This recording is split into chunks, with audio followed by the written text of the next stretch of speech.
আজ আমরা একদম বাঙালি আর ঘরোয়া স্টাইলে মাটন কষা বানাচ্ছি। আচ্ছা, দিদি এই যে রান্না করবে, মাটনটা ওই করবে, সব প্রিপারেশন চলছে এখানে। আর এই যে ও এসে এখানে একটু দাওনা দাওনা করছে ওর। সরো সরো, তুমি চলে যাও। ঠিক আছে। মাটনটা ফার্স্টে আমি ধুয়ে নিয়েছি, জলটা ঝরিয়ে নিয়েছি, ঠিক আছে। আচ্ছা, এবার এটার মধ্যে আমি দেবো হচ্ছে নুন। হুম এটা কতটা মাংস আছে তাও? 1 কেজি তো হবেই, আচ্ছা 1.5 কেজি মতো হবে। বাজারে তো আমি যাইনি। আচ্ছা, মানে তুই আর কি আন্দাজে? হ্যাঁ, আন্দাজ মতো দেবে। এটা 1 কেজি থেকে 1.5 কেজি আছে। ঠিক আছে। 1 কেজি না, 1 কেজির বেশি হবে, ঠিক আছে। আচ্ছা, এটা কোনো স্পেশাল কি রান্না? না না, নর্মাল যেরকম আমি করি সেরকমই করছি। আচ্ছা, নুন দিলাম মাটনটায়। আমি যেটা করি, একটু একটু করে মশলা দিয়ে মাংসটাকে মেখে আমি প্রেসার কুকারে আগে একটু সিটি দিয়ে নিই, মানে 70% মতো করে নিই। আচ্ছা, 60 to 70% মতো, ঠিক আছে। বাকিটা আমি কষাতে কষাতে মাংসটা রান্না করি। এখানে টক দই দিয়ে দিলাম। 1 কেজি যদি মাংস হয় আমি সেক্ষেত্রে 200-250 মতো, ওই 200 মতো টক দই দিই, কারণ আমি টমেটো ব্যবহার করি। টক দই, শুধু টক দই দিলে না মাংসটা একটু সাদা সাদা মতো হয়ে যায়, যেটা আমার একটু ভালো লাগে না। কালারটা, এটাকে ভালো করে মাখিয়ে নিচ্ছি। এখনই তো কালারটা অনেক সুন্দর আসলো।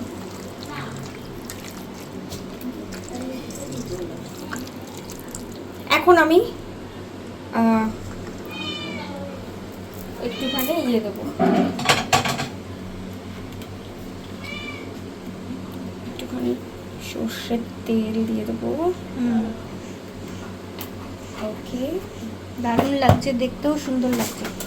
এইবার আমি এখানে দেব হচ্ছে এই হলুদটার কিন্তু একটা স্পেশালিটি আছে। এই হলুদটা কিন্তু মাসির বাড়ির হলুদ, মাসির বাড়ির ভাঙানো হলুদ, মানে একদম ফ্রেশ হলুদ, একদম ফ্রেশ।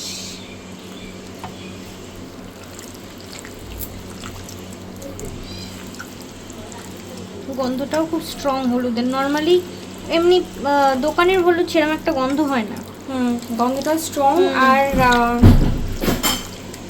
এটা না, মানে কি বলবো, নর্মাল হলুদে কখনো দেখেছিস ঝাঁঝ বা তোর ওই হাত ফাত লাগলে একটু জ্বালা জ্বালা করে? নর্মাল যেগুলো আমরা কিনি ওগুলো কিন্তু হয় না।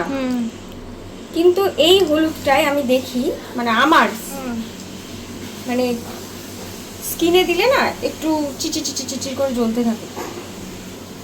এবার যেটা আমি করব, এই মাটনটাকে এবার আমি প্রেসার কুকারে দেব। ওই যেটা বললাম 60% মতো, যাতে প্রেসার কুকারেই কুক হয়ে যায়। আচ্ছা, আমরা প্রেসার কুকারে দেবো। হ্যাঁ, দিয়ে দিলাম মাটনটা পুরোটাই।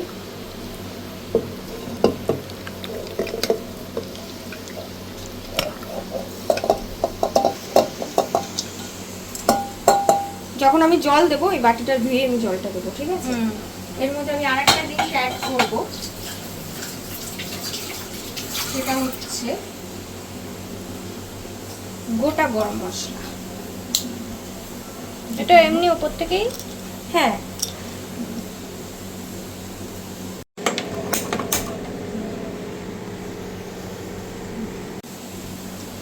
দু চারটে মতো।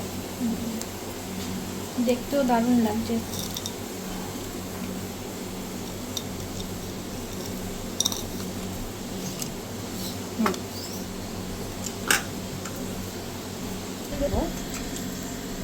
আমি অল্প জলই দেব, কারণ মাটনটার থেকেও জল বেরোবে, ঠিক আছে। অনেক চর্বি চর্বি মাংস আছে, হাড়ও আছে, মাংসটা চর্বি মাংস। তো এখানে আমি অল্প জল দিচ্ছি, কারণ আমরা যখন এই জলটা আমি ইউজ করব, যখন আমি মাংসটাকে কড়াইতে কষাবো না, তখন আমি এই জলটা ইউজ করব, দেখতেই পাচ্ছেন টেস্টটা ভালো হবে।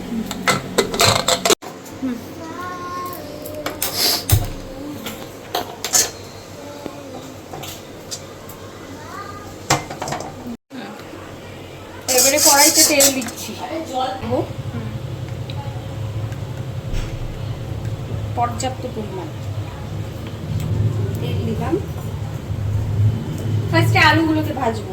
এই যে আলু, আলু ছাড়া মাংস তো আমরা ভাবতেই পারি না, তাই না? যে আলুর ফ্যান।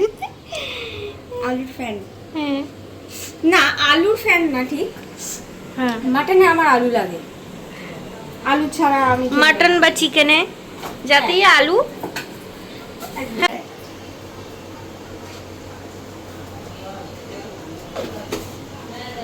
আর ওই যে আর একজন খাওয়ার জন্য মানে পাগল হয়ে যাচ্ছে। হ্যাঁ, আর একজন ওই যে। এবার আমরা এক এক করে আলু ছাড়, আলুগুলোকে ভাজ।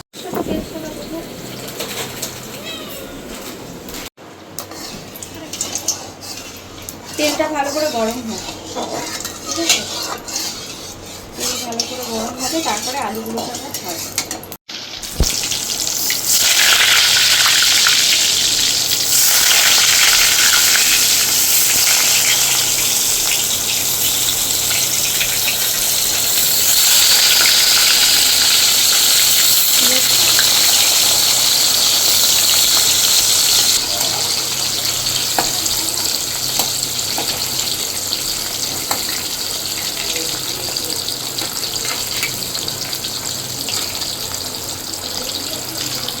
আলুগুলো ভাজা হবে, তারপর আমি আলুগুলোকে তুলে নেব।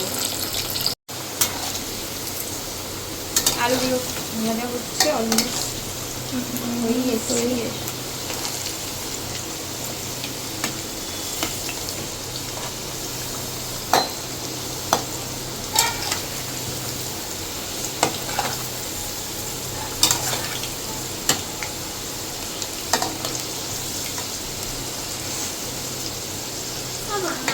আলুগুলো হ্যাঁ, আমি এই দুটো আলু রেখে দেবো, ঠিক আছে? এই দুটো আলু রেখে এই দিই। দুটো আলু তুলবো না, কারণ এটা আমি করি, আমি মাংসটার গ্রেভিতে আলু থাকলে একটু টেস্ট হয়। এই আলুটা পুরোটাই মাংসর সাথে রান্না হবে, ও, মানে পুরো গলে যাবে, মানে এরকম আমি দেখিনি আবার। মিক্সড হয়ে যাবে পুরো। এটা আবার একটু নতুনত্ব একটা আমার কাছে। taste হয়। হ্যাঁ, এটা আমিও কোনোদিন দেখিনি, কারণ প্রত্যেকবারই যারাই করে মাংস মানে আলু ভেজে নিয়ে তুলে তারপরে, এটা আবার একটু নতুনত্ব। এবার আমি দিয়ে দিলাম তেজপাতা, লঙ্কা গুঁড়ো। মামা মামা,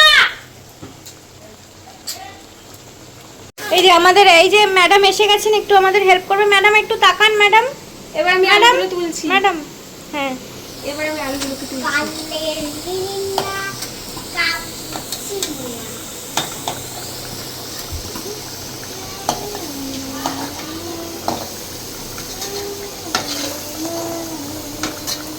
হেল্প করার জন্য আমার মেয়ে চলে এসেছে। হ্যাঁ, এবার কি করতে হবে? এবার কি করতে হবে? হ্যাঁ। আলুটা আগে ভেজে তুলবো, তারপরে এই ফোড়নটা দিতে হবে। হ্যাঁ, পারবে তো দিতে? দেব? আচ্ছা, তেল ঠিক করলে কি করবে? না, তুমি দেবে, আমি আর দেবো? বাকি কাজগুলো আমি। বাকি কাজগুলো তুমি করবে। বাকি কি কাজ? আমি এটা গুলাব। আচ্ছা ঠিক আছে, এটা গুলানোই আছে, এটা কিছু গোলানো লাগবে না। দাঁড়াও, এখানে টাচ করো না। তেজপাতা দিলাম, গোটা গরম মশলা।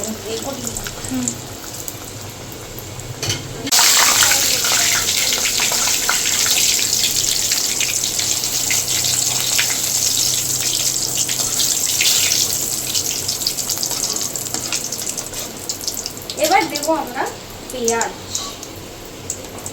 যেটা আমি কেটে রেখেছি।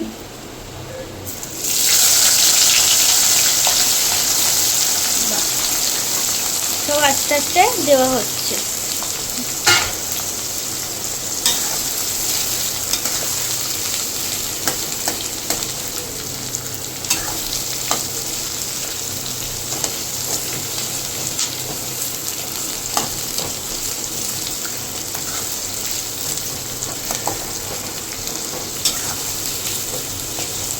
ওতে দিতে চাইছি, ঠিক আছে?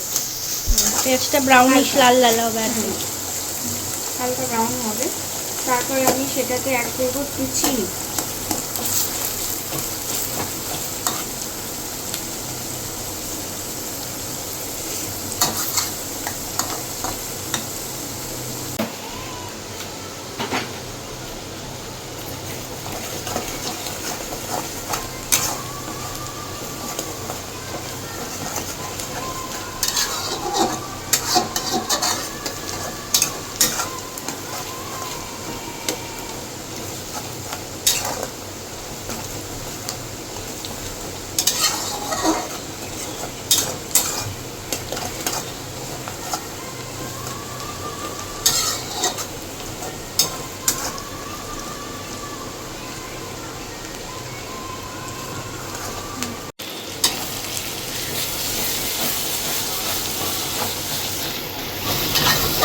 মশলাটা যখন কষাবো আমরা medium to small to medium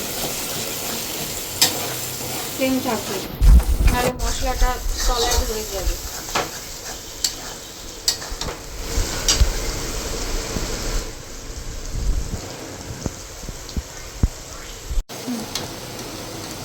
পেঁয়াজটা অনেকটাই ভাজা হয়ে গেছে, হালকা ব্রাউন ব্রাউন হয়ে গেছে, ঠিক আছে। এবার এই অবস্থায় আমি একটুখানি চিনি দেবো।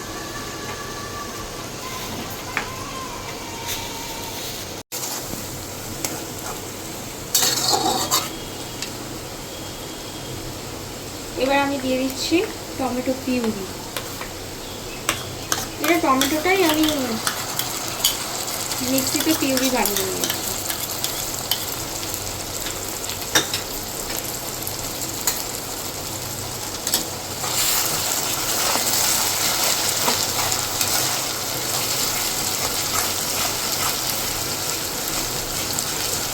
আর একটা চেঞ্জ হচ্ছে, গন্ধটাও দারুণ বেরিয়েছে।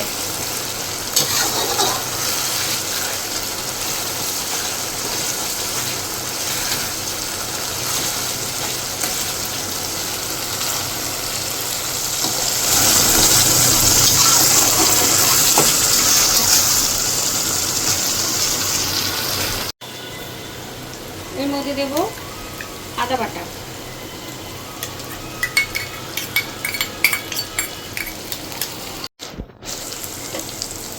এটা এই অবস্থায় নাড়লাম, কিছুটা নেড়ে নিলাম। এবার আমি এর মধ্যে দিতে চাই রসুন বাটা 2 চামচ মতো প্রায়, কারণ অলরেডি আমার ওখানে রসুন বাটা একটু দেওয়া আছে।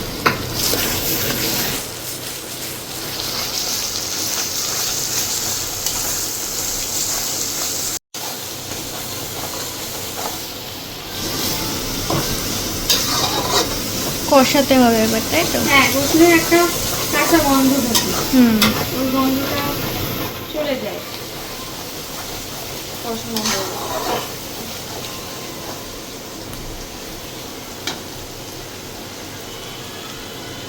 এবার দেবো আমি এটায় জিরে আর শুকনো লঙ্কা বাটা,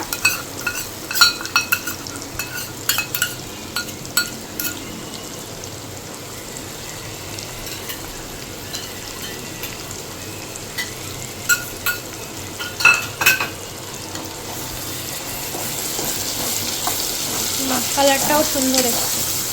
কালারটা এবার আস্তে আস্তে আসবে। আচ্ছা, আমি মাংসে নুন দিয়েছি, কিন্তু মশলাটা কষানোর টাইমে আমি আরেকটু নুন দিতে চাইছি, সামান্য জাস্ট অল্প, তারপরে নুনটা টেস্ট করে দেখি।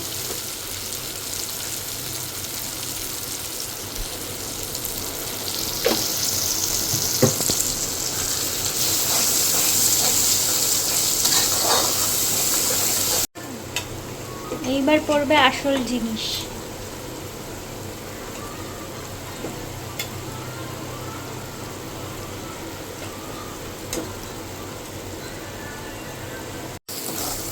মশলাটা আমার কষানো হচ্ছে। এবার যেটা করব, প্রেসার কুকার মাংসটা যেটা আমি সেদ্ধ করেছিলাম সেটা আমি ওটা আমি দিচ্ছি। দেখো গাইস, দারুণ গন্ধ বেরোচ্ছে। মাটনের পিসগুলোও বেশ বড় বড়।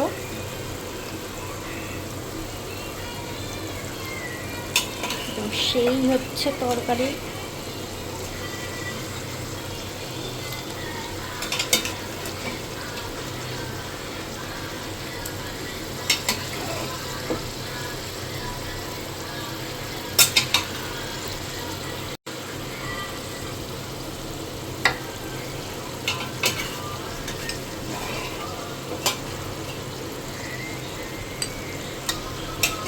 বাহ,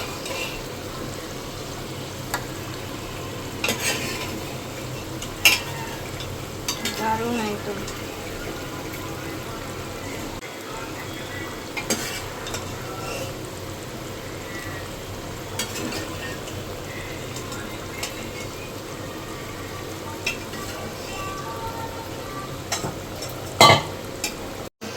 মাটনের স্টক আছে, সেই স্টকটাকে দিয়েই আমি কষাবো ভালো করে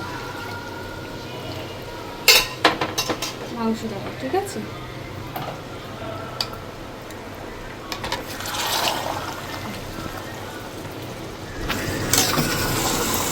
দেখো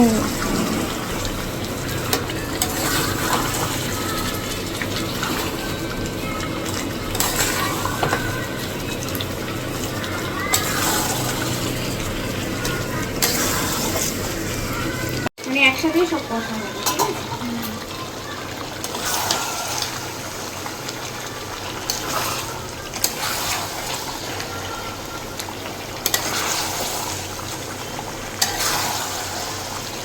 এবার যেটা করবো, মাংসটাকে না ঢেকে ঢেকে কষাবো, ঠিক আছে?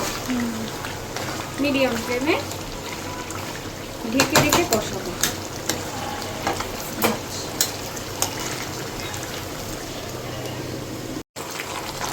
দেখো গাইস,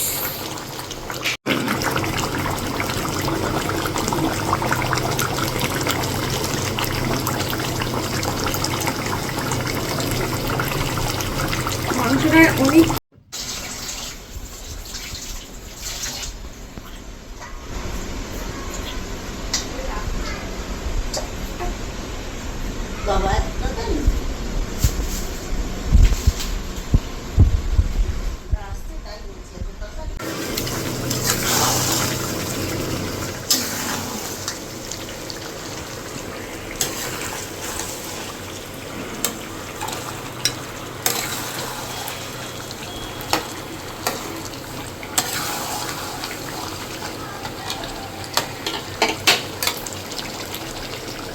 এবার আমি আলুগুলো অ্যাড করবো।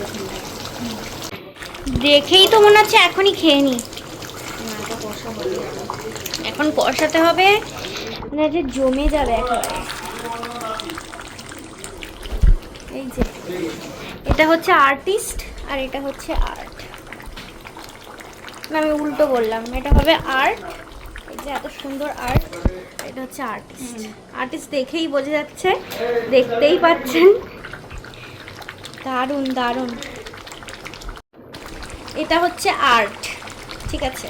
এই যে আর্ট, আর এটা হচ্ছে আর্টিস্ট, আমাদের শেফ, মিস শেফ। এই এক শেফ, আর এক শেফ একটু আজকে রেস্ট নিচ্ছেন। অ্যাকচুয়ালি বাড়িতে 3টে শেফ আর একজন ফটোগ্রাফার। হ্যাঁ, আমি এডিটর। আমি দারুণ দারুণ।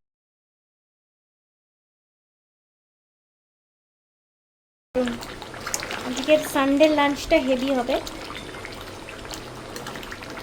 আর বাড়িতে সবাই আমাদের থাকলে আরো মাটন বেশি কষা ভালো কিন্তু হয় সব। একদম রেডি। রেসিপিটা কিন্তু অবশ্যই ট্রাই করবেন আর আমাকে কেমন লাগলো জানাবেন।